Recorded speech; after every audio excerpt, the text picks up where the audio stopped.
তারা পরিকল্পনা করেছিল এইভাবে ক্ষমতায় যাওয়ার। এটা যেতে পারবে না বলেই তো তারেক রহমানকে আনা হয়েছে। একবারে স্পষ্ট ভাষায় আমি বলি, হয়তো কারো কাছে শুনতে খারাপ লাগতে পারে কোনো দর্শকের। ওই বানর তাড়াইতে হনুমানকে আনছে। যারাই আনুক তারেক রহমানকে আনছে। ক্ষমতায় যেতে পারবে না। আর বাংলাদেশের যে পরিস্থিতি বললেন, ভয়াবহ পরিস্থিতি। মানে ৭১-এর মতো আমি বলতে পারবো না। ৭১-এর মতো অত ভয়াবহ না হলেও ৭১-এর কাছাকাছি চলে গেছে। এই দেশে এখন এই মুহূর্তে বাংলাদেশের মুক্তিযুদ্ধের পক্ষের মানুষ, আওয়ামী লীগ এবং সংখ্যালঘুরা খুবই নিপীড়িত, নির্যাতিত এবং খুবই মানে আপনি মানে তারা এমন একটা পাশবিক অবস্থার মধ্যে দিয়ে যাচ্ছে, আপনি সেটা কল্পনা করতে পারবেন না যে ডক্টর ইউনূস যদি ডক্টর ইউনূসের প্রতি যদি সেনাবাহিনীর সমর্থন না থাকে ১ মিনিট ক্ষমতায় থাকবে না। প্রথমত এই গণভোটের প্রতি আমি বলি, মানুষের আমার কাছে কিন্তু নির্বাচনের থেকে গণভোটটা অনেক বেশি জরুরি লাগছে। এক্সাক্টলি। হ্যাঁ, এটা আপনাদের কারণ আছে। আপনার কাছে এইজন্য আছে যে যেহেতু এটা লিখিত, হুম। আপনি ভাবতেছেন এটা সংবিধানে যুক্ত হবে। তারপরে যা লেখা আছে তাই ঘটবে। আপনি এটা মনে করতেছেন। কারণ হচ্ছে আপনাদের দেশে নির্বাচন হলে বা গণতান্ত্রিক রাষ্ট্রে নির্বাচন হলে যেভাবে লেখা থাকে সেভাবেই ঘটে। প্রথমত এই গণভোটের কোনো গণভিত্তি নাই। কারণ হচ্ছে এটা গণভিত্তিও নয়, সাংবিধানিকভাবে এটা অবৈধ। এটার কোনো ভিত্তিই নাই। এটা কোর্টে গেলেই এই গণভোট বাতিল হয়ে যাবে। বিএনপি কেন চুপ করে আছে জানেন? শুধু নির্বাচনটা হইতে দেন। পৃথিবীর কোন গণতন্ত্রের সংজ্ঞা এটা আছে? মানে পার্লামেন্ট লাগবে না, এটা তারা মানতে বাধ্য। এরকম হাস্যকর, এটা তো সামরিক শাসকেরাও করে নাই। ভারতে এই প্রেস কনফারেন্সটা হওয়ার কারণে, বিশেষ করে দিল্লি প্রেস ক্লাব হওয়ার কারণে, এটা একটা, আপনি যেটা বলছেন এটা ম্যাটার করে। আমি আপনার সাথে একমত। শুধু ম্যাটার করে না, এখানে এখানে একত্রিত হওয়ার পরে, এই প্রেস কনফারেন্সের পরে বাংলাদেশে আওয়ামী লীগ এবং মুক্তিযুদ্ধের পক্ষের যারা, তারা কিন্তু অনেকটা চাঙ্গা হয়ে উঠেছে। যেকোনো নির্বাচনের পরেই হিন্দুরা আক্রান্ত হবে, এটা বাংলাদেশের সংখ্যালঘুদের, এটা তার নির্মম ভাগ্যের পরিহাস, এটা আর কি। এটা ঘটবেই, সবাই জানে।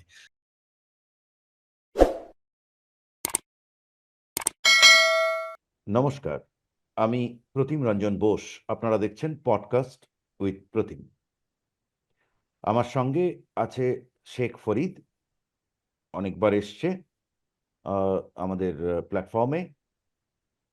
শেখ ফরিদ একজন বাংলাদেশি, কিন্তু আপাতত বাংলাদেশে নেই। ফরিদ, আমাদের বাংলাদেশের পরিস্থিতিটা ঠিক কি এই মুহূর্তে? মানে আমি জানতে চাইছি যে আমরা তো সবাই জানি নির্বাচনী পরিস্থিতি কি আছে না আছে ইত্যাদি। এখন এই যে একটা শ্রেণী, বিশেষত কিছু নিউজ পেপার এডিটররা সবাই গিয়ে বিএনপির কাছে লাইন দিচ্ছে, তারেক রহমানের কাছে দেখা করতে চাইছে ইত্যাদি। তো মানে এরকম একটা পরিস্থিতি। এখন ইলেকশন লড়ছে বিএনপি আর জামাত। জামাত আগেই বলে রেখেছে যে আহ, ভোটের পর আমরা একসাথে কাজ করব, তার মানে আমরা মিলে মিশে যাব। তাহলে তো সেই 2014 সালে আহ, হাসিনাকে দায়ী করার মতো কোনো কারণ আর থাকে না নির্বাচনের পর। তো সব মিলিয়ে গ্রাউন্ড পরিস্থিতি কি, কার দখলে কতটা মাঠ? দুটো বক্তব্য আছে। একদল মনে করছে বিএনপি হৈ হৈ করে জিতবে, আরেক দল বলছে যে বিএনপি জেতাটাই মুশকিল আছে, অত সহজ না।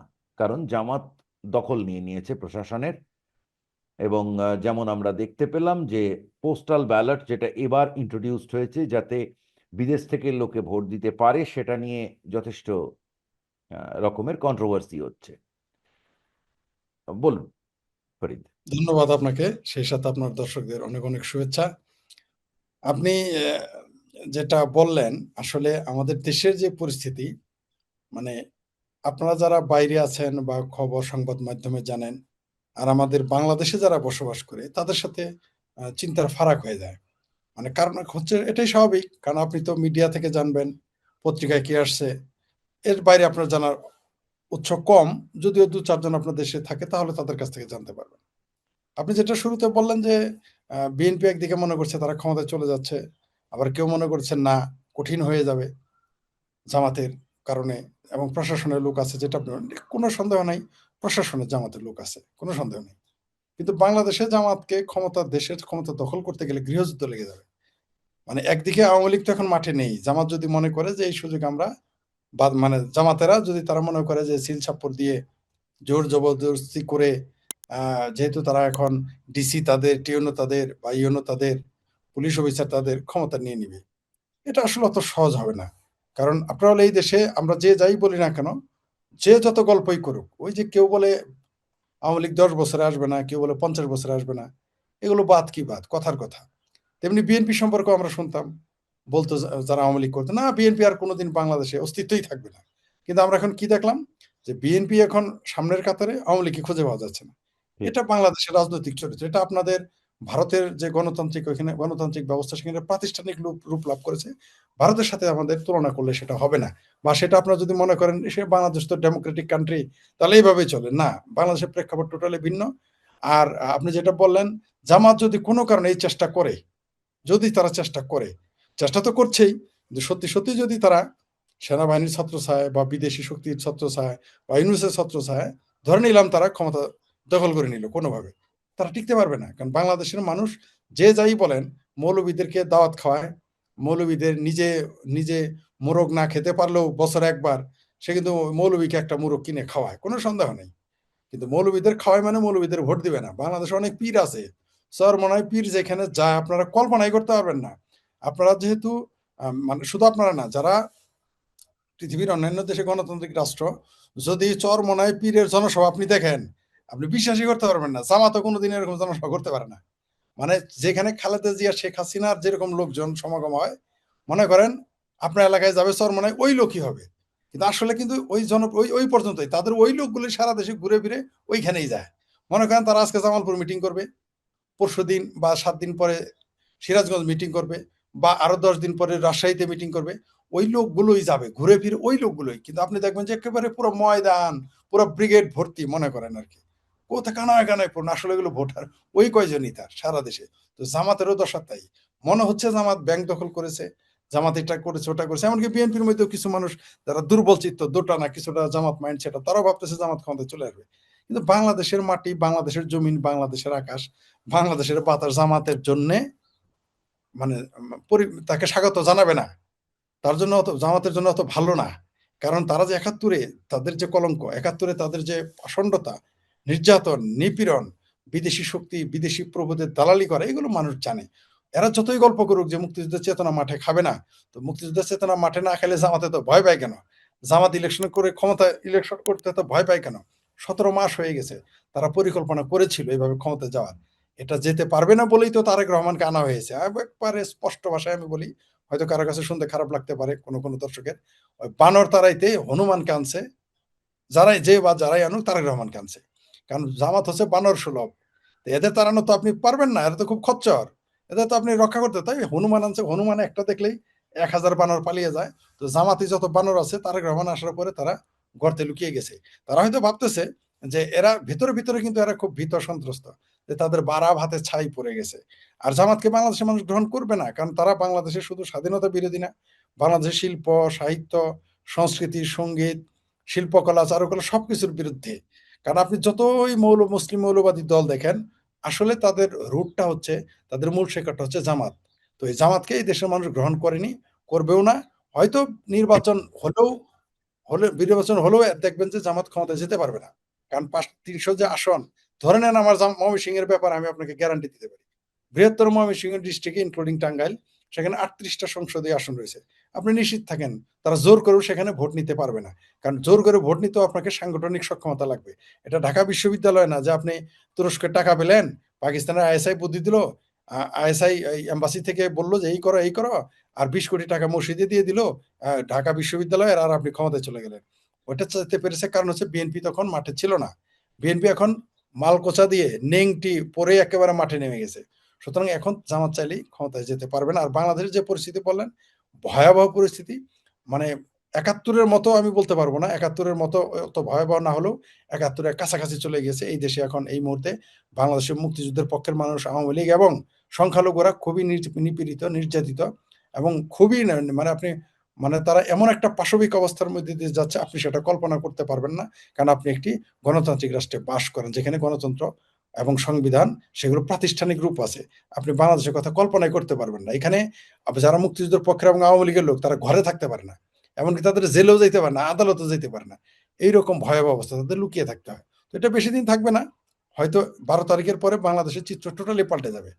যারা মনে করতেছে যে, আপনি আরেকটা প্রশ্ন আগে করেছেন যে সংখ্যালঘুরা কেমন থাকবে, কেমন থাকবে না, সেটা নিয়ে আপনি আলোচনা করতে পারেন। কারণ এদের ভবিষ্যৎ আসলেই অন্ধকার। কারণ বাংলাদেশটাকে সংখ্যালঘু শূন্য করার পরিকল্পনা আজ থেকে ৩০ বছর আগেই নেয়া হয়েছে। জি। হ্যাঁ, ঠিকই। আমাদের অনুষ্ঠান শুরু হওয়ার আগে আমরা আলোচনা করছিলাম। আহ, হিন্দুদের প্রশ্নে আমি আসছি। তাহলে আপনি আহ, তার আগে বলছেন যে বিএনপি এই নির্বাচনে, যে নির্বাচনটা হচ্ছে, সেটা অবশ্যই, যেটা আপনাদের ভাষায় পাতানো নির্বাচন, খানিকটা তো তাই। তো সেটাতে তাহলে বিএনপি নিশ্চিন্তভাবেই জিতবে, এটা আপনার যদি বক্তব্য? যদি নির্বাচন হয়, যদি নির্বাচন হয়। বিএনপি ক্ষমতায় যাবে। ইউনূস সরকারকে এত কনফিডেন্ট দেখাচ্ছে কেন, যেন তারাই ক্ষমতায় থাকবে? এটার কারণ হচ্ছে তার বিদেশি প্রভু যারা আছে তারা তাকে তারা তাকে গ্রিন সিগন্যাল দিয়েছে। সেনাবাহিনী, ওয়াকার সাহেব আছে, সেই সাহসে সেই কথাগুলো বলে। আপনি নিশ্চিত থাকেন, এই সেনা সমর্থন যদি চলে যায়, ২৪ ঘন্টায় সরকার ক্ষমতায় থাকবে না। আর ডক্টর ইউনূস আসলে এখন যে চেহারাটা আপনারা দেখছেন, এটা তার অভিনয়। সে ভীত এবং সন্ত্রস্ত। সে যে কোনো সময়, সে এখন, তাকে যদি এখন আপনি পালিয়ে যাওয়ার সুযোগ দেন, সে পালিয়ে যাবে। তাকে বরং বাংলাদেশ সেনাবাহিনী পালিয়ে যেতে দিচ্ছে না। এটাও আপনি নিশ্চিত থাকেন। আমি দায়িত্ব নিয়ে কথাটা বললাম। কারণ তার যে শূন্যতা হবে, সেটা সেটা রক্ষা করতে পারবে না। বাংলাদেশে অনেক ঝড় ঝন্ডা বয়ে যাবে। এই জন্যে ডক্টর ইউনূসকে, ডক্টর ইউনূস বলা এখন অনুচিত, তাকে আদম ব্যাপারী বললেই ভালো। কারণ তিনি আদম ব্যাপারী লাইসেন্স করেছেন, সেই জন্য তাকে আমি আদম ব্যাপারী ইউনূস বলি। তো আদম ব্যাপারী ইউনূস ক্ষমতা, আপনি যেটা বলেন তাকে সাহসী, আসলে সে সাহসী দেখাচ্ছে না। এগুলো তার অভিনয়। কারণ কিছুদিনের মধ্যেই, এই ১২ তারিখের পরেই দেখবেন, নির্বাচন হলে তো তাকে চলে যেতেই হবে। আর নির্বাচন না হলেও তাকে চলে যেতে হবে। গতকাল বিএনপির একজন নেতা, খালেদা জিয়ার, বেগম খালেদা জিয়ার মানে চেয়ারপারসনের উপদেষ্টা ছিলেন, এখন তো তারেক রহমানের উপদেষ্টা, চেয়ারপারসনের উপদেষ্টা। তো চেয়ারপারসনের, বিএনপির চেয়ারপারসনের উপদেষ্টা আপনার হাবিবুর রহমান কালকে একটা কথা বলেছেন যে ডক্টর ইউনূস যদি তাকে, ডক্টর ইউনূসের প্রতি যদি সেনাবাহিনীর সমর্থন না থাকে, ১ মিনিট ক্ষমতায় থাকবে না। ১ মিনিট। সে এটা লাইভে এসে বলেছে আমার সাথে। আমরা কালকে একটা লাইভে ছিলাম, সেখানে তিনি বলেছেন। আমি তো এটা অন্তত ২৪ ঘন্টা বলেছি। এর আগে বলেছিলাম ১ সপ্তাহ, কিন্তু এখন ১ সপ্তাহ থাকতে পারবে না, ২৪ ঘন্টা। কারণ বাংলাদেশের মানুষ কিন্তু ধরেই নিয়েছে ইউনূসের বিদায় ঘন্টা বেজে গেছে। এটা ইউনূস সরকারও জানে, এই আদম ব্যাপারী সরকারও জানে তাদের বিদায় ঘন্টা বেজে গেছে। সেই জন্যই তো তারা নির্বাচন দিতে চাচ্ছে না। কারণ যদি নির্বাচন হয়ে যায়, যদিও তারা কখনো, এটা পাতানো নির্বাচন, কিন্তু ইলেকশনের মাঠটা খুব খারাপ জিনিস। নির্বাচনের কেন্দ্রে কি ঘটবে এটা কিন্তু আপনি আগেই ধারণা করতে পারবেন না। তারা হয়তো তাদের মতো ছক কষে বসে আছে যে জামাত ক্ষমতায় যাচ্ছে, অথবা জামাত বার্গেনিং একটা অবস্থা, হয়তো জামাত বিরোধী দলে থাকবে, অথবা জামাত ক্ষমতায় চলে যাবে, এটা তারা আশা করে বসে আছে। আপনি নিশ্চিত থাকেন, না জামাত ক্ষমতায় যাবে, না জামাত বিরোধী দলে থাকতে পারবে। মানে বিরোধী থাকলে বার্গেনিং যে একটা অবস্থান, মানে শক্তিশালী একটা, সেটা থাকতে পারবে না। তার চেয়ে বড় কথা, এই নির্বাচন যদি হয়েও যায় এবং সেখানে বিএনপি ক্ষমতায় যায় এবং জামাত বিরোধী দলে থাকে, সেটা দুর্বল হোক আর সবল হোক, এই সরকার বেশি দিন টিকবে না। টিকতে দেওয়া হবে না। কারণ বাংলাদেশের মানুষ এই সরকারকে মানবে না। বাংলাদেশের 50%, অর্ধেক মানুষ এই নির্বাচনে অংশগ্রহণ করতেছে না। তো আগের নির্বাচন যদি বিতর্কিত হয়ে থাকে শেখ হাসিনা আমলে, এই নির্বাচনে বিতর্কিত হবে। এটা আমার মনে হয় না বিদেশি এবং দেশে এটা গ্রহণযোগ্যতা পাবে। জি। হ্যাঁ, এটা নিয়ে কোনো সন্দেহ নেই যে এই সরকার বিতর্কিত। ইউনূস সরকার যেমন বিতর্কিত, কিন্তু তবু তার একটা ভিত্তি ছিল, কারণ দেশে একটা আহ, একটা আপরাইজিং হয়ে গেছিল, হাসিনা চলে গেছিল। সুতরাং বাস্তব ভিত্তিতে ল যাই বলুক না কেন, কাউকে শাসন নিতে হতো। একদম। একদম। সুতরাং সেটা হয়েছে। তারপরের ঘটনাগুলো অবশ্য আলাদা, কিন্তু এই নির্বাচনের মাধ্যমে যে ক্ষমতায় আসছে তার নির্বাচনটা বিতর্কিত। অবশ্যই খেলার মাঠ ছোট করে নির্বাচন করা। Right, right. এখন প্রশ্ন হচ্ছে, নির্বাচন ছাড়াও এবারে গণভোট বলে একটা ব্যাপার আছে। এটা আপনাদের দেশে বারবার হয়েছে। যারা সেনা শাসক আসতেন, তারা একটা করে গণভোট নিয়ে নিতেন, নিয়ে গদিতে বসে পড়তেন, একটু ভালো করে পাকা করতেন। তো ঠিক আছে, আহ, এখন এবারের গণভোটের পর যদি গণভোটে হ্যাঁ হয়, তাহলে পরে বাস্তবে যেটা হবে যে বিএনপি সরকারের হাত পা বাঁধা থাকবে। উচিত তাই। যদি না সে বলে যে না, আমি এগুলো করব না, তাহলে কনফ্রন্টেশন শুরু হবে। তার কি এত রাজনৈতিক ক্ষমতা থাকবে বিএনপির আপনি বলুন গণভোটে কি হবে এবং বাকি প্রশ্নগুলো যে কি কি প্রথমত ঘটতে পারে। প্রথমত এই গণভোটের প্রতি আমি বলি মানুষের আমার কাছে কিন্তু নির্বাচনের থেকে গণভোটটা অনেক বেশি জরুরি লাগছে। এক্সাক্টলি হ্যাঁ, এটা আপনাদের কারণ আছে।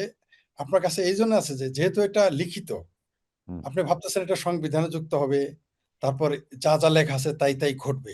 আপনি এটা মনে করতেছেন। কারণ হচ্ছে আপনাদের দেশে নির্বাচন হলে বা গণতান্ত্রিক রাষ্ট্রে নির্বাচন হলে যেভাবে লেখা থাকে সেভাবেই ঘটে। প্রথমত এই গণভোটের কোনো গণভিত্তি নাই। কারণ হচ্ছে এটা গণভিত্তিও নয়, সাংবিধানিকভাবে এটা অবৈধ। এটার কোনো ভিত্তিই নাই। এটা কোর্টে গেলেই এই গণভোট বাতিল হয়ে যাবে। বিএনপি কেন চুপ করে আছে জানেন? শুধু নির্বাচনটা হইতে দেন। মানে ইউনূসকে মানে বিষয়টা এরকম যে ওই কুর্সিটা তো একটা পাওয়ারফুল জায়গা। ওইখানে আপনি যা বলবেন তাই হবে। তাই না? ওইখানে সেনাবাহিনীকে ডাকলে সেনাবাহিনী আসবে। পুলিশ তো আসতে বাধ্যই।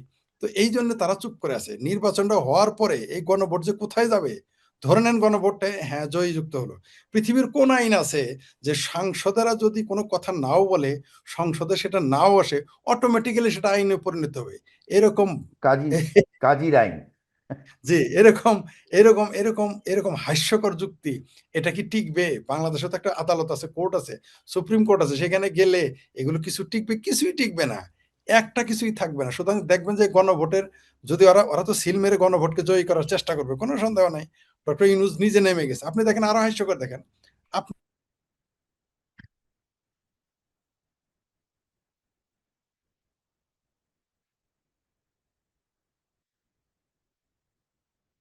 বললাম যে আমি সাইফুল বাদল এনে খেলার আপনি এক বিচারক এক হিসেবে মিনিট, থাকবেন। এক মিনিট, কিন্তু এক মিনিট। জি, মাঝখানে কোনো কারণে আপনার দিকে ইন্টারাপশন নেটওয়ার্ক হয়েছিল। সমস্যা। হুম। জি, ওই হ্যাঁ, জায়গাটা যেটা আরেকবার বলুন, যে সরকার নেমে যেটা গেছে যেখান থেকে বলছিলেন। যেটা বলছিলাম। ধরে নেন গণভোটে আ জয়ী হলো। এটা এই দেশের মানুষ মানবে না। কারণ তারা কোর্টে যাবে। আর এটা যে সুপ্রিম কোর্টে যায়, কোর্ট মানে হাইকোর্টে যায়, এটার সাথে, সাথে হ্যাঁ ভোট বাতিল। এটা তো হ্যাঁ ভোট নেওয়ার পর না, এটাকে আমি নাম দিয়েছি হেনা ভোট। বাপ্পা রাজা সেই হেনা।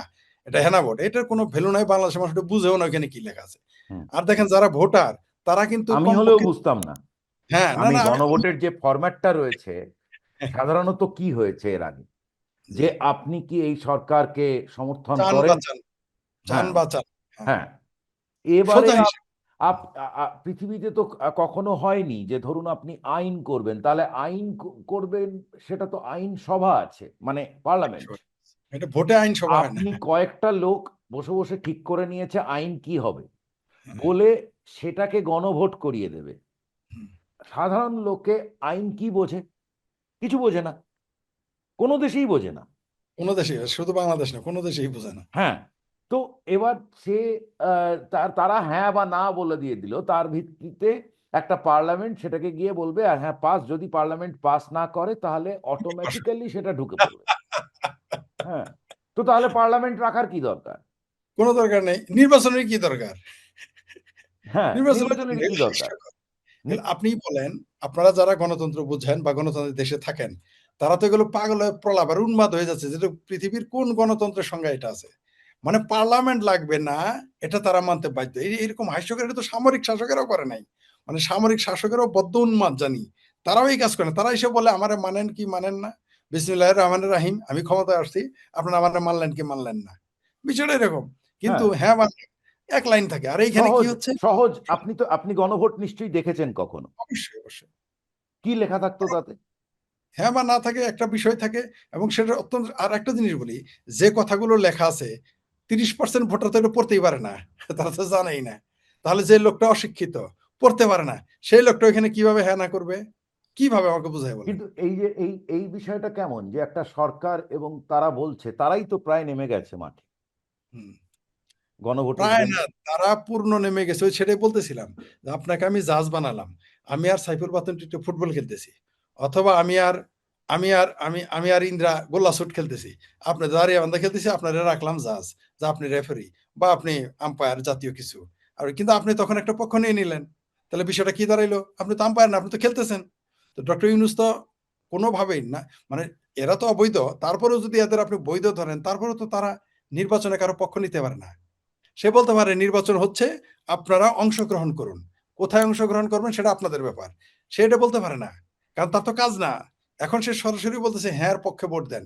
বাংলাদেশের সেনাবাহিনী বলছে হ্যাঁ এর পক্ষে ভোট দেন। আমার ভাবির ছেলেরা তারা বলতেছে আমাদের ভোট দেন আর না দেন, মানে বক্তব্যটা দেখেন কত হাস্যকর, যে আমাকে ভোট দেন আর না দেন, আপনারা হ্যাঁ পক্ষে ভোট দেন। মানে এটা আরো কত বড় হাস্যকর ব্যাপার। মানে আপনি আপনার জন্য ভোট না চাই বলছেন আমাকে দেন না দেন, শেখ ফরিদকে একটা ভোট দেন। তাহলে বিষয়টা কি দাঁড়াইলো? ডাল মে কুছ কালা হায়। তো এরকম বাংলাদেশ, আমি বলেছি তো, নির্বাচন যত কাছে আসবে তত তত রকম সার্কাস শুরু হবে। আমরা দেখবো কখনো ভাল্লুক দেখবো, কখনো বানর নাচ দেখবো, কখনো ঘোড়া গাধা চলে আসবে, কখনো সিংহ ভাল্লুক চলে আসবে। হাস্যকর ঘটনা, এটা চলতেছে একটা সার্কাস, আসলে আর কিছুই না। এরা যেন তেন ভাবে একটা নির্বাচন করতে চাচ্ছে, কিন্তু এরা সফল হবে না। জি। আচ্ছা, আহ, আমরা আর দুটো প্রশ্ন করব। তো এই প্রশ্নটার ক্ষেত্রে যে আওয়ামী লীগ, আওয়ামী লীগ আপনি জানেন যে ঠিক আওয়ামী লীগের ব্যানারে না, কিন্তু তবুও একটা প্রেস কনফারেন্স করা ইত্যাদি শুরু হয়েছে দিল্লিতে। দিল্লিতে। দিল্লিতে থেকেই ম্যাটার করে, বিদেশে লন্ডনে বসে করলে পরে এত ইম্প্যাক্ট হতো না। এক্স্যাক্টলি। হুম। তো তো তাহলে এটাকে আপনারা কিভাবে দেখছেন?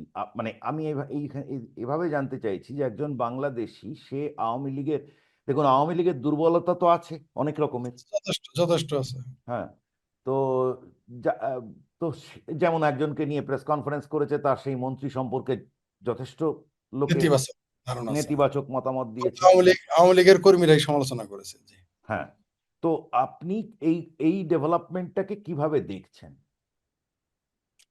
আওয়ামী লীগের আওয়ামী লীগের ব্যানারে বা বেনামে যে বা নামে, এখন তার নাম বেনাম দিতে হয় না, দেখলেই বোঝা যায় কে কোন দল করে। তো আমরা ধরে নিলাম সেটা আওয়ামী লীগেরই প্রেস কনফারেন্স, এবং আমরা এও শুনেছি যে জননেত্রী শেখ হাসিনা সেখানে ভার্চুয়ালি অংশগ্রহণ করবেন, এ কথাও শুনেছি। এই আপনি আপনি কিন্তু উত্তর দিয়ে দিয়েছেন। এটা যদি লন্ডন, আমেরিকা, প্যারিসে হতো বা মিডল ইস্টে হতো, এটা প্রভাব পড়তো না। ভারতে এই প্রেস কনফারেন্সটা হওয়ার কারণে, বিশেষ করে দিল্লি প্রেস ক্লাব হওয়ার কারণে, এটা একটা, আপনি যেটা বলছেন এটা ম্যাটার করে। আমি আপনার সাথে একমত। শুধু ম্যাটার করে না, এখানে ভাষণ এখানে একত্রিত হওয়ার পরে, এই প্রেস কনফারেন্সের পরে বাংলাদেশে আওয়ামী লীগ এবং মুক্তিযুদ্ধের পক্ষের যারা, তারা কিন্তু অনেকটা চাঙ্গা হয়ে উঠেছে। তারা কিন্তু নড়েচড়ে বসেছে। তাদের ভীতিটা কিছু কমেছে। তারা যে মানসিক চাপে ছিল অনেকটা কমে গেছে। আর এটা আন্তর্জাতিকভাবেও এটা গ্রহণযোগ্যতা পাবে। কারণ একটি দেশের বৃহত্তর ৫০%, মানে অর্ধেকেরও বেশি, কেউ কেউ তো বলে ৬০%, তাদের আপনি নির্বাচনে অংশগ্রহণ করতে দিচ্ছেন না। তো আন্তর্জাতিক বিশ্ব তো এটাকে গুরুত্ব দিয়ে দেখবে। আর আপনাদের না, ভারতের, নির্বাচনে অংশগ্রহণ করতে দিচ্ছেন মানে তাদের পছন্দের দলকে আটকে রাখছেন। ইয়েস, এটা তো হতে পারে না। এইভাবে তো একটা দেশ নির্বাচন হতে পারে না। আর আওয়ামী লীগের যে নির্যাতন, নিপীড়ন এবং তাদের যে গণতান্ত্রিক সাংবিধানিক অধিকার, সেগুলো তো আপনাকে দিতে হবে। না দেওয়ার কারণে এখন তারা প্রেস কনফারেন্সে হয়তো তারা কর্মসূচি ঘোষণা করবে। যেমন এর আগের কনফারেন্সে বলেছে, যদি এই ইউনূস সরকার চলে যায় এবং নতুন কোনো তত্ত্বাবধায়ক সরকার আসে, সেই তাদের অধীনে তারা নির্বাচন করবে। এরকমটা আমি শুনেছি। এরকম আলোচনা হবে বা আরো অন্য কোনো নতুন কোনো আলোচনা আসবে, এবং এই থ্রেডের কারণে, মানে এটা থ্রেড হিসেবে নিবে। বাংলাদেশের তাহলে আপনি এরা যদি, বলছেন যে এটা বাংলাদেশে ভালো রকম ইম্প্যাক্ট হয়েছে। কোনো সন্দেহ নাই, অলরেডি বাংলাদেশের বিশেষ করে সাধারণ মানুষের মধ্যে এটা প্রভাব পড়েছে। যদিও এটা দিল্লিতে হচ্ছে, কিন্তু সাধারণ মানুষের কাছে এটা খুবই মানুষকে প্রভাবিত করেছে।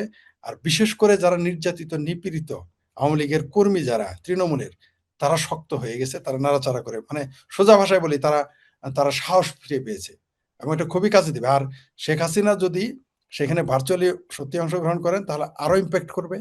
আর যদি তিনি এরপরে নিয়মিত ভিডিওতে চলে আসেন, অর্থাৎ এখন তো তিনি অডিওতে আসেন, যদি কোনো কারণে তিনি ভিডিওতে চলে আসেন, ভিডিও কনফারেন্সে বা ভিডিও লাইভে চলে আসেন, তাহলে বাংলাদেশে অনেক কিছুই ঘটে যেতে পারে। অনেক কিছু ঘটে যেতে পারে, মানে ঘটে যাবে। শেষ প্রশ্ন, যেটা নিয়ে আমরা অনেকবার পডকাস্ট করেছি। আপনি বলেছেন বাংলাদেশের যে পরিস্থিতি সেটা আপনারা, বাস্তবিক পরিস্থিতি সেটা আপনারা ধারণাও করতে পারবেন না জি, কেমন। ধারণা করতে কোনো পারবেন না। কোনো সন্দেহ নেই, কারণ একজন আউটসাইডারের পক্ষে সে যতটাই জানুক জানুক বাংলাদেশ, ইনসাইডে কি হচ্ছে এটা বলতে পারবেন না। কিন্তু সে যতক্ষণ না একটা পরিস্থিতিতে থাকে হুম, ততক্ষণ বলা সম্ভব নয় তার পক্ষে। জি, কারণ আমরা বাংলাদেশকে যা জানি সেটা হচ্ছে বাইরে থেকে গিয়ে গিয়ে দেখা।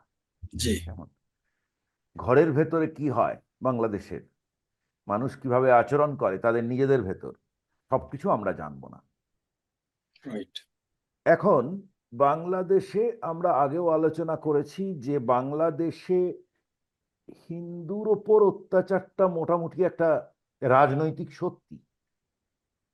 কেমন? রাজনৈতিক সামাজিক সত্যি, এটা নর্মালাইজড, মানে এটা তো হবেই ধরনের, ভাবাই আছে হবে। সকলে।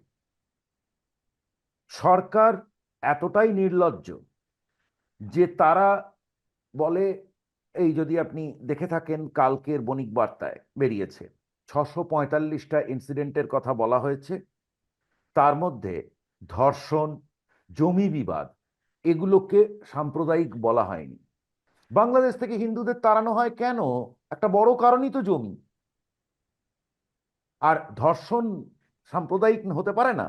হয় না? ধর্ষণ সাধারণ ক্রাইম কখনো? আপনি, অ্যাভেলেবেল।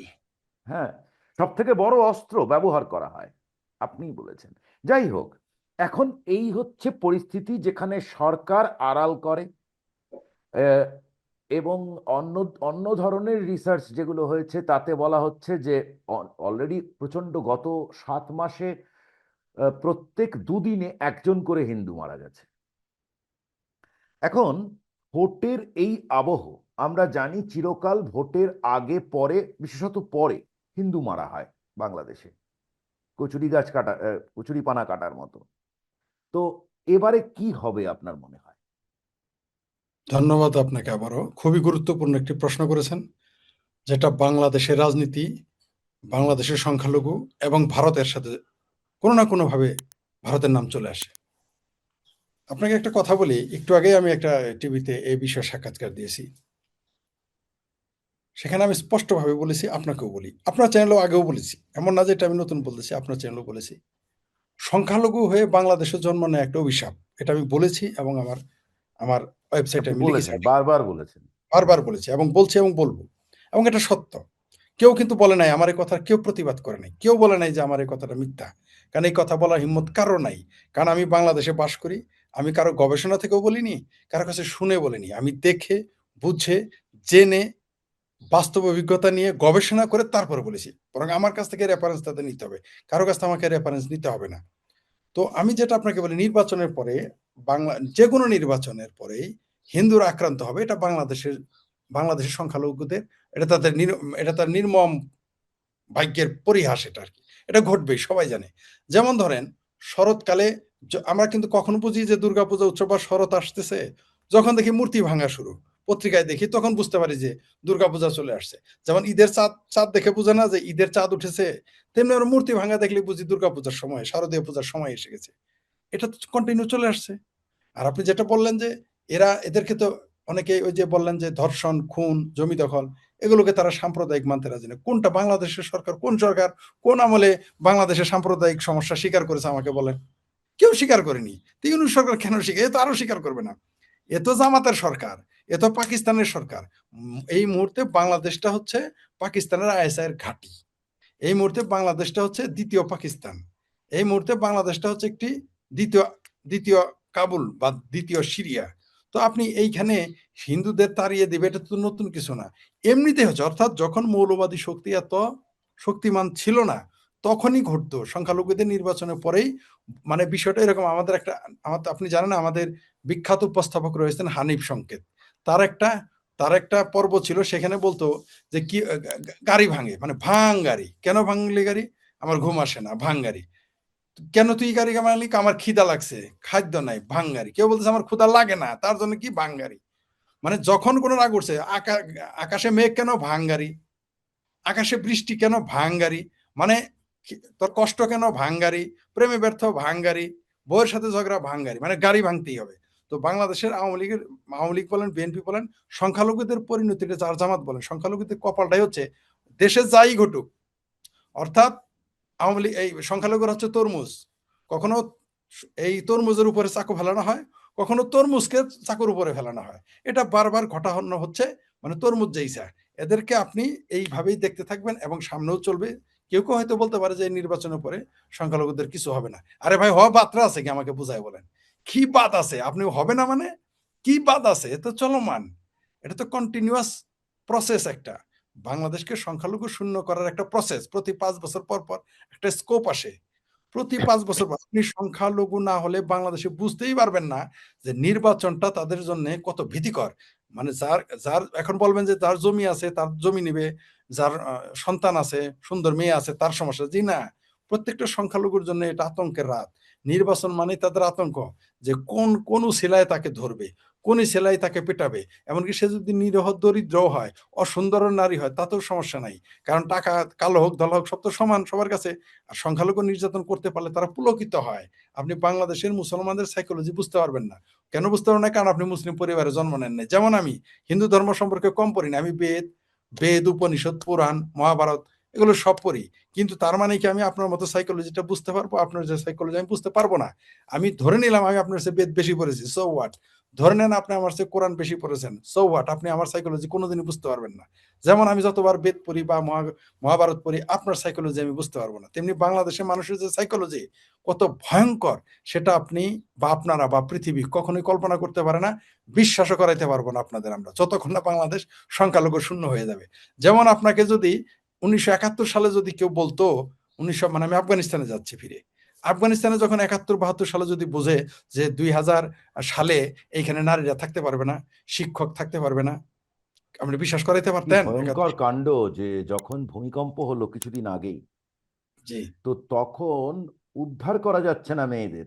কারণ উদ্ধার করতে হলে তো হাত পা ধরে টান দিতে আনতে হবে। হবে, মুখে ঢাকা তো রাখা যাবে না যে হ্যাঁ, ভেতরে কি অবস্থা আছে।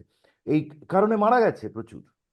মারা গেছে এবং মারা যেতে দিয়েছে এবং তারা বলেছে যে পুরুষদেরকেই তারা প্রায়োরিটি দিবে নারীদের পরে। না, তো এই যে আপনি কি এটা কি ১৯৭০ সালে অর্থাৎ আধুনিক আফগানিস্তানের সময় ৭০ কেন ৮০ সালে আফগানিস্তানকে এটা আপনি বুঝাইতে পারতেন? পারতেন না। কারণ আপনি তাকে বিশ্বাস করে দিই। কিন্তু মাত্র ৮০ পর ৮৯ সালে ঘটনা কিন্তু ঘটে গেছে। ৮৯ সালেই সোভিয়েত ইউনিয়ন ইনভেড করলো। তারপরে তারা সংঘর্ষের তারপরের ১০ বছরে আফগানিস্তান কি হয়ে গেল? একটি আধুনিক রাষ্ট্র। ওইখানে মুসলমান নারীরা, মুসলমান পুরুষেরা যে পোশাক পরেছে, বাংলাদেশেও এত পোশাক এইভাবে ভারতের মুসলমানেরাও পোশাক পরার সাহস পায় না। ভারতের নারীরাও আপনারা যে এত স্বাধীনতা দিয়েছেন, সেখানেও ভারতের মেয়েরা, মুসলমান মেয়েরা এত স্বাধীনতা পায় না। তা ভারতের মেয়েরা কি পরে আমি জানি। আমার অভিজ্ঞতা আছে। তারা বাড়ি থেকে বেরোয় সেলোয়ার কামিজ, হিজাব নিয়ে। বাইরে গিয়ে তারা জিন্সটা পরে। কিন্তু তারা কিন্তু এলাকার বাইরে গিয়ে গ্রামের বাইরে গিয়ে আমার কাছে এরকম ছবি আছে অনেক। আমি হাসতাম দেখে। না, তারা সেই নিজের মহল্লা ছেড়ে দিয়ে পরে আবার মহল্লার কাছে আসার আগে ওগুলো বদলে ফেলে। কিন্তু আফগানিস্তানে কিন্তু তা ঘটেনি। সে বাড়ি থেকেই তার আধুনিক পোশাকটা পরে যেত এবং বাড়িতে ওইভাবে ফিরে আসতো। সে আফগানিস্তানে এখন কি পরিণতি? যে নারীদের ভূমিকম্পে মৃত, তারা মরতে যাচ্ছে, তাদের আপনি সেখান থেকে ফিরিয়ে আনতে পারতেছেন না। তাদের উদ্ধার করতে পারে। এমনকি বাংলাদেশের কথা বলেন। এটা সেই বাংলাদেশ কত বড় স্টুপিড, তারা বুদ্ধি দিয়েছে, পরামর্শ দিয়েছে নারীরা এবং পুরুষেরা, মৌলবীরা যে রাতে যখন নারীরা ঘুমাবেন ভালো পোশাক পরে ঘুমাবেন। কারণ ভূমিকম্প আইলে যদি দৌড় দিতে হয়, আপনার তো ব্লাউজ আর পেটিকোট নিয়ে আপনি দৌড় দিতে হবে। মানে তাদের নির্বুদ্ধিতাটা দেখেন। বাংলাদেশ ওই দিকেই যাচ্ছে। তো যে বাংলাদেশে নিজেদের শুনেন, এই বাংলাদেশে প্রত্যেকটা মাদ্রাসায় যেভাবে শিশু নির্যাতন হয়, শিশু বলাৎকার হয়, সেগুলো নিয়েই মুসলমানরা কথা বলে না। সেগুলো নিয়েই তারা উদ্বিগ্ন নয়। তো সংখ্যালঘু নির্যাতনের বিরুদ্ধে তারা দুর্ভাগ্যজনকভাবে ফরিদ, এই এই যে জিনিসগুলো আমার মনে হয় সেকুলারিজম আর সিভিল রাইটস, যেমন ধরুন ট্রাফিক রুল সবার জন্য সমান হবে, কেমন? হুম, দুর্ভাগ্যজনকভাবে আমাদের দেশে অন্তত দেখি আমি এই যেগুলো আপনি বলছেন, আমার তো প্রথম বক্তব্যই হচ্ছে কেন মাদ্রাসা কেন দরকার? স্কুলে যাবে সবাই, সরকারের স্কুলে যাবে, বেশি করে স্কুল হোক, তাতে আরো এসি লাগানো হোক, আরো ভালো ভালো জিনিস হোক। তো দুর্ভাগ্যজনকভাবে এটাই সত্যি। আর বাংলাদেশ সম্পর্কে আপনি যেটা বললেন, আমি যেহেতু আমাদের সময় শেষ হয়ে গেছে তাই জন্য আমি আপনাকে এ করলাম। আহ, আমার চেনা একটি পরিবার, এর প্রচুর ঘটনা আমি জানি, আমার বাড়িতেও তো এই রিসেন্টলি শোনা যে সে ভদ্রলোক ওই গ্রামাঞ্চলে কোনো একটা সাধারণ আওয়ামী লীগের কর্মী, তারা পুরো পরিবার নিয়ে বাড়ির মহিলারা, তারা সারা রাত পুকুরে শুধু নাকটুকু বার করে বসেছিল। এই এই গত রিসেন্ট। বছরের ঘটনার পর জি। অ্যাটাক এরকম হয়েছে। জি। হ্যাঁ, তা আমি তো শুধু একটা জানি, আপনারা নিশ্চয়ই এরকম হাজার হাজার জানেন। জি। আপনি তো হয়তো একটা জানেন, আমরা বেশি জানি, ১০টা জানি। হ্যাঁ, কিন্তু ঘটনাটা যে কত ভয়াবহ সেটা সত্যিই বোধহয় না থাকলে আমরা কোনোদিনই বুঝতে পারবো না। কোন এবং আপনি একটা জিনিসও সত্যি, মে মাসে যখন আমি গেছিলাম ঢাকা, তখন তখন আমার সঙ্গে হিন্দু শুধু না, হিন্দু, খ্রিস্টান, বৌদ্ধ, এবং খুব র্যান্ডামলি তাদের সঙ্গে আমার দেখা হয়ে গেছে। কেউই ইলেকশন চাইছিল না, যে ইলেকশন হলেই মারামারি, মারবে আরো। জি। মানে মার তো খাচ্ছে, মনে করেন এখন 10টা পড়তেছে তখন 20টা পড়বে এই ভয়ে। এর মানে এই না যে মার খাচ্ছে না, মার তারা খাচ্ছিল, কিন্তু আরো বেশি পড়বে এই ভয়ে, পিঠে আরো 2টা বাড়ি বেশি পড়বে এই ভয়ে তারা এরকম ছিল। এটা আমাদের এই উপমহাদেশের দুর্ভাগ্য, বাংলাদেশের দুর্ভাগ্য। তবে বাংলাদেশ কিন্তু ওই যে সেই জাপানের পত্রিকার ভাষায় বলতে চাই, বাংলাদেশই যে সাউথ এশিয়ান টাইম বম। বাংলাদেশটা কিন্তু একটা টাইম বমের মতো, সে নিজেও ফাটবে, অন্যদেরকেও ফাটিয়ে তারপর ধ্বংস হবে। এমন একটা পরিস্থিতির দিকে যাচ্ছে। বাংলাদেশের নির্বাচন যদি হয় বা নাই হোক, 12 তারিখের বাংলাদেশ আরো অন্ধকারে পড়তে যাচ্ছে। আপনি নিশ্চিত থাকেন, আপনি তো সংখ্যালঘুকে নিয়ে ভাবছেন তাই না? আমি তো তাদের বাছর দিয়া, কারণ আমি তো জানি তাদের পরিণতি কি, তাদেরকে যেতে যেখানে হবেই। মেজরিটি আমার দেশে এসে পালিয়ে জি আছে। জি জি, আর যেতে হবেই, হবে যে আমাদের মেজরিটি পালিয়ে আপনাদের দেশে আছে। হ্যাঁ, আমার মতো, আমি তো আওয়ামী লীগ করি না, আমাকে আত্মগোপনে থাকতে হচ্ছে কেন? কেন? কি কারণে? এখানে কথা বলার অধিকার আপনাকে দিচ্ছে না। সেখানে আপনি, আমি তো সংখ্যালঘু পরিবারের না, আমি সংখ্যাগুরু পরিবারের। এমনকি আমাদের জ্ঞাতিগোষ্ঠীও তো ছোট নয় যে আমাকে কেউ পাইলেই আমাকে ধরে মারতে পারবে। কেন ওই যে আপনার কত ফলোয়ার তো ওই কি জি, বলে ওদের, ওই যে সুফি জি, মাজার, জি, জি। তা তাকে সেই মৃতদেহটাকে তুলে এনে পুড়িয়ে দিল। সেটাই তো। তাহলে এখন বুঝেন, যেখানে আপনি তো শুধু দীপুচন্দ্র দাসের কথা বলতেছেন। তাকে তো মারবেই। তাকে মারলে আলহামদুলিল্লাহ বলেছে। সে তো অনেক নিচে। হ্যাঁ, অনেক নিচে। সেই জায়গায় একটা বাংলাদেশে কিন্তু মাজারপন্থীরা জামাতের চাইতে ১০ গুণ বেশি। তে মানে ওইখানে জামাতেরা কিন্তু সংখ্যালঘু আসলে সংখ্যায় আর কি। মাজারপন্থীরা বাংলাদেশে বেশি, সারা দেশে ছড়িয়ে ছিটিয়ে অজপাড়াগায়। তাদের লাশ তুলে পুড়ে ফেলে দিল, কেউ কিছু করতে পারলো না। সেখানে সংখ্যালঘু দীপুচন্দ্র দাস বা খোকন সাহা কি বা করবে? আমি প্রগ্রেসিভ মানুষ কি করতে পারবো, কি করার আছে আমার, আমি বলতেই পারবো। আমি তো দেশে আত্মগোপন করেছি, আমি তো আগস্ট মাসে আত্মগোপন করেছি কথা বলার জন্য। আমি জানি যে এই দেশে কথা বলার লোক খুঁজে পাওয়া যাবে না। সেই জন্যই আমি বাংলাদেশের গণতন্ত্রের পক্ষে, সেকুলারিজমের পক্ষে, সংখ্যালঘুদের পক্ষে, মুক্ত চিন্তার পক্ষে, বাংলাদেশের সংবিধানের পক্ষে কথা বলার জন্যই আমি আত্মগোপনে চলে গেছি। পাবেন না, আপনি পাননি, আগস্ট মাসে আপনি লোক খুঁজে পাননি, তো বেড়েছে, কিন্তু একটা পর্যায়ে, অনেক শুনতে অনেক পাচ্ছেন? ধন্যবাদ ফরিদ, আসার জন্যে, নমস্কার। সময় দেওয়ার জন্যে।